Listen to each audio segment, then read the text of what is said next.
hit that button. It's free, and you're going to want to see what comes next because the numbers here are absolutely ugly. So the Michigan House Oversight Subcommittee just dropped a report, and it reads like an indictment. Michigan runs its benefit applications through a portal called MI Bridges. Food stamps, Medicaid, tax assistance, child care, everything flows through this one system. And this system costs taxpayers $16.8 million to develop. $16.8 million.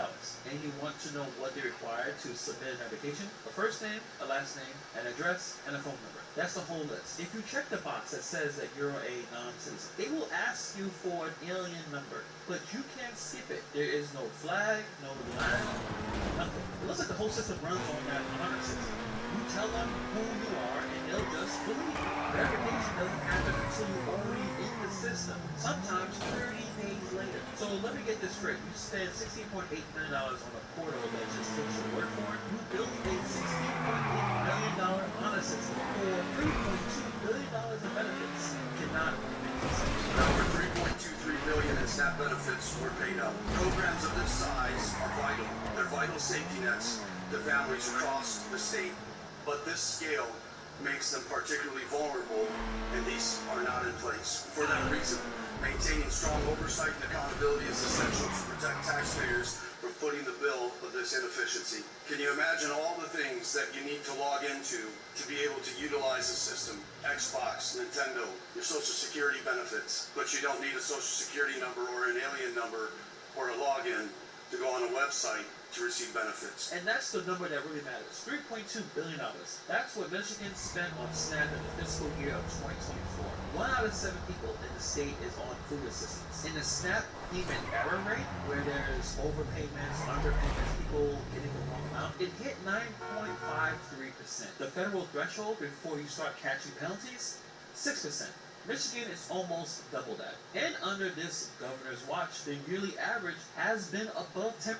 So this isn't just a blip or outlier. This is the pattern that's going on over there. Now here's where things really hit. Under the new federal rules, the One Big Beautiful Bill Act, states that can get their error rates under control are going to start paying for it. If Michigan's rate stays where it is, the state is looking at $320 million penalty starting in 2027. That is a lot. That $320 million is not going to go to schools, is not going to go to any kind of infrastructure, is not going to families that actually need help. Just a penalty check because the state cannot run its own system.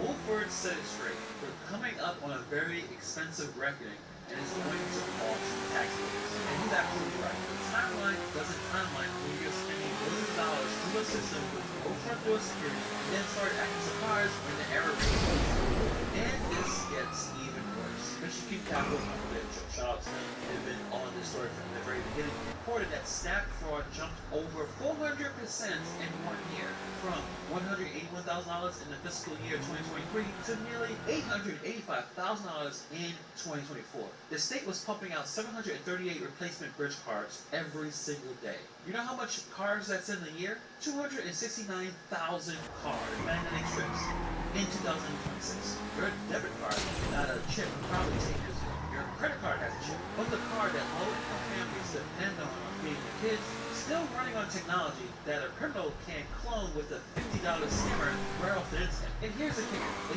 USDA email obtained through records requests showed that a Russian-based criminal was targeting Michigan's system. The feds knew that Michigan was a target, and the state was still out there swiping magnetic strip cards. Now, I gotta zoom out because this is a bigger problem than just the Detroit Regional Chamber just put out their 2026 State of the Region report, and the picture that it paints is not good. Michigan's per capita income dropped from 18th in the nation back in 2000 to 40th in 2024, the lowest in state history. No state in the country has fallen further or faster than Michigan. 4th grade reading levels, in year 2000 it was at the top 20, now it's at 44th. Population growth, second to last, only beating West Virginia. And here's the part that should really bother you. When you poll Michigan residents and ask them where the state ranks, they say 25th, 26th. They think they're average. They have no idea that they're actually near the bottom. The people running the state haven't told them. And while all this is happening, the fraud, the error rates, the economic slide, what does the governor put her energy into? A $261 million speculative mega site in Genesee County. Codenamed Project Grit. They boarded up 155 homes, demolished close to half, had everyone sign NDAs, over 100 of them, to keep residents and lawmakers in the dark, all to attract a semiconductor factory. The factory never came. The company walked. No jobs, no factory, just a torn up community and $261 million of taxpayer money on a gamble that busted. So let's run the tab on Governor Whitmer. $16.8 million portal with no identity verification, a 9.53 error rate on a $3.2 billion benefits, potential $420 million federal penalty, fraud of 400%, rich cards still on mandatory strips of 2016, $261 million mega site with no factor, per capita income at the lowest rate in state history. And the governor went on the show on YouTube and said that fraud is real. Unfortunately for her, the receipts don't lie. The governor's not running the state very well. And I have to say this because this is not about pulling benefits from people who need them.